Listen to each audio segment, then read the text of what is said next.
may bago na namang henerasyon ng mga Filipino nurse sa pagpasa ng mahigit 7,000 nursing graduate sa May 2024 Philippine Nurse Licensure Exam. Ang top-notcher sa kanila, ang 22 anyos na si Abigail Escueta Cayanan ng St. Jude College Dasmariñas, Cavite na nagkamit ng pinakamataas na score na 92.60%. Hindi pa rin po talaga nagsisink in sa akin. Parang nasa cloud9 pa rin po ako. Hindi po ako nagugutom. Hindi po ako nakakaramdam. Hindi ko po alam mararamdaman ko. Pero sobrang saya ko po.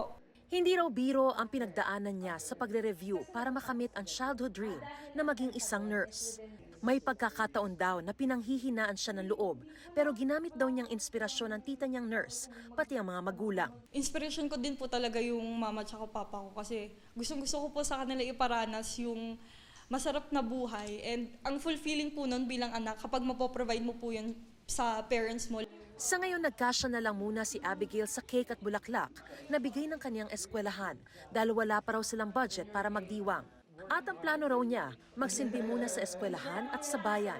Kaya sabay daw siyang magtuturo at magne-nurse. Pinanata ko din po kasi talaga na kapag binigay po sa akin to ni Lord, isa-share ko yung knowledge ko din. Magtuturo po ako dito. Magpa-practice ka as a nurse? Sa ngayon po, gusto ko din po mag-practice as a nurse dito po sa Pilipinas. Lalo na po sa public hospital.